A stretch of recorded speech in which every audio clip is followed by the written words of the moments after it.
Hey comrades, thanks for tuning into the Communist Renewal. Criss here, and I'm joined by Lentz and Alex. Hi Chris. Hi.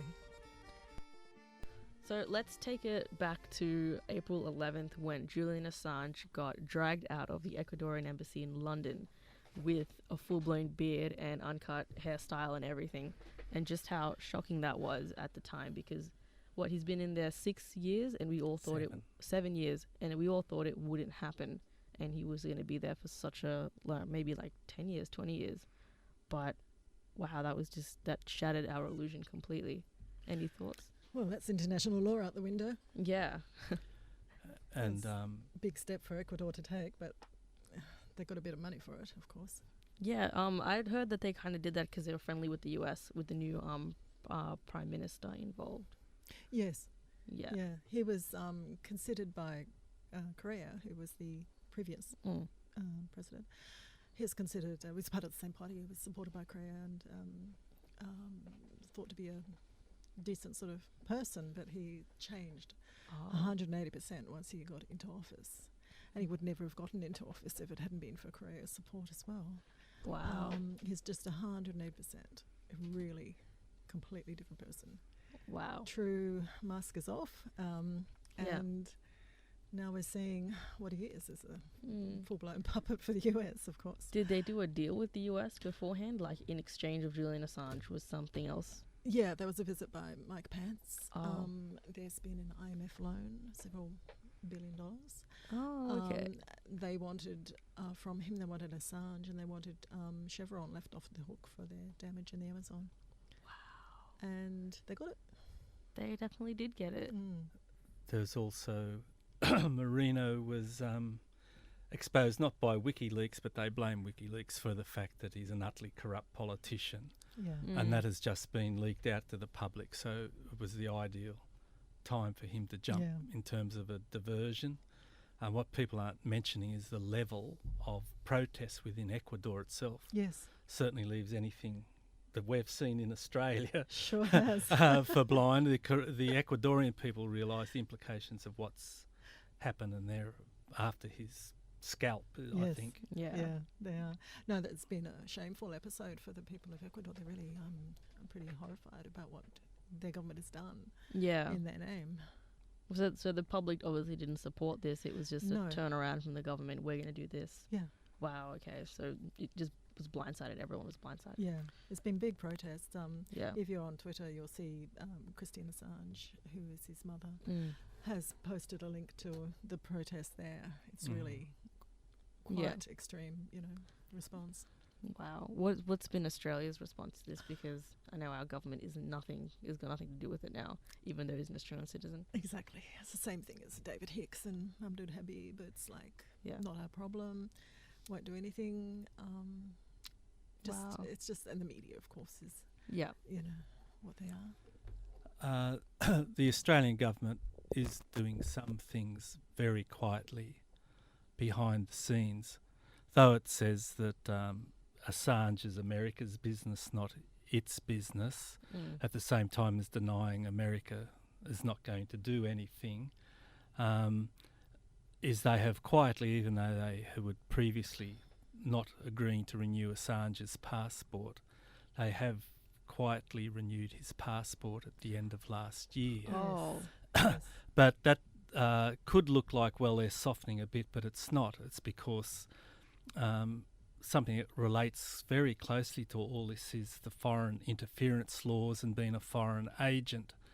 And as most of us are aware, Australia's a part of the Five Eyes intelligence network, which is the UK, United States, and 3 of the old British Empire dominions, Australia, New Zealand and Canada.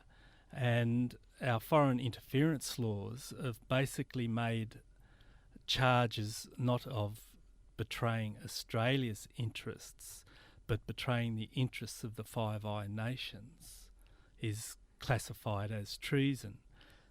So suddenly that made, if you wanted to look at it, that Assange's espionage, so-called by the Americans, can now be treated in Australia as espionage and treason for acting against the interests of Australia and its very close friends. So the idea of a passport's a bit like a plan B, like suddenly Sweden itself has dusted off the fraudulent allegations of rape, which were never actually laid by That's right. anybody. They were invented by a prosecutor after the case had been closed by another prosecutor. But it gives it, the Swedes have just re-raised that issue of, oh yes, we could look at that as a soft option if it gets bogged down in the United Kingdom in drawn-out proceedings. Is Sweden is saying, send him over to us, we'll deal with that there, because it would possibly be easier to get him out of Sweden to the United States, which is why he sought refuge in the embassy in the first place. And Australia, by giving him his passport, has also opened up the option of Assange being sent here, where he could be forwarded straight on to the United States, or likewise punished under Australian laws and at least be locked up at the behest of the United States in prison for life in high security for treason or espionage. Yeah. Have we seen any protests and stuff in Australia? Any responses? There has been responses in most states, as far as I can see. There was a snap protest the day after the arrest. Yeah. And outside the British Embassy, consulate, and also in Martin Place. I'm definitely seeing way more Facebook groups being formed to support Assange and people rallying, events being created. I haven't been to any myself. Have you guys been to any? Yeah, went to one. Went to the British consulate one. How was that? It wasn't too bad. It wasn't a great place to meet though, so we moved up to Martin Place. Oh, okay. But was it a big crowd, or was it? It was not bad considering the short notice and what have you. Okay, yeah. Yeah, and there was SBS there, and there were good speakers. And the police, I think, expected a bigger crowd. Right. There was quite a lot of police attending there. Oh, okay. Wow. There was also the other demonstration an hour later, which is something about how fragmented the movement in support of Assange is in Australia. And there's also another one in Melbourne. The one in Martin Place, Alex, I'd have a different view, but to me it showed a lesson of Facebook organisation versus long-term organisation on the ground. Because I didn't quite get to the one down at Circular Quay, but knowing people say, well, it didn't look to be such a large event. So was there but the people there marched up or walked up to the Martin Place one. Oh, and they joined up with them. And joined up with the other rally. And I thought, why is that something? And I thought that that rally was professionally run. It was the Socialist Equality Party organised it, which has spent a lot of time, one of the few voices of the left in Australia. The Communist Party has supported Assange, but it's not had the focus that the Socialist Equality Party has. Fair enough. A lot of the shame of the left and progressive side in Australia is how shallow its support has been and how it chickened out once he was charged with was allegations of rape being done.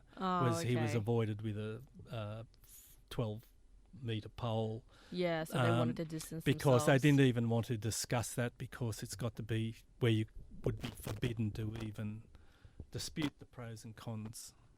Yeah, maybe on these issues these days. The Journalists Union, the Media, Entertainment and Arts Alliance, initially gave strong support to Assange, but once those allegations came out in 2010, this is how far back this is going now, they dropped him straight away like a hot potato, even though he's actually a member of the MBAA.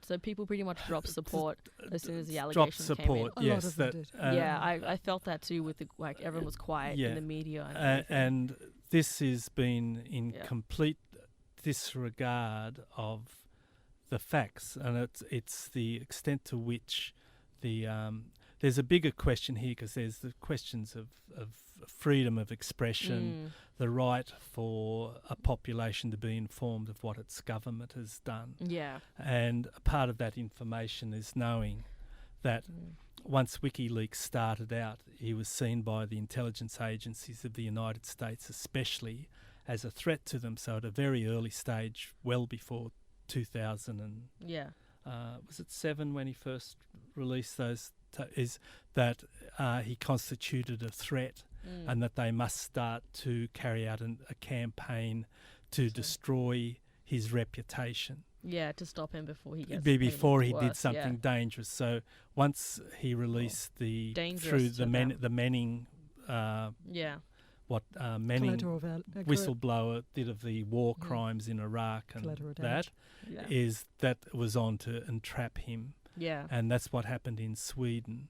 But we still have a situation in Australia where those who would think they're enlightened is defined as I don't read the Telegraph and I don't listen to commercial radio.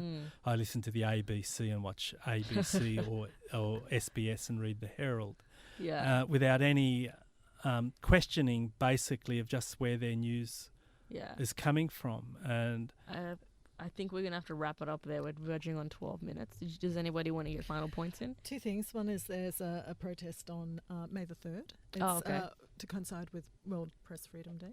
Right, okay.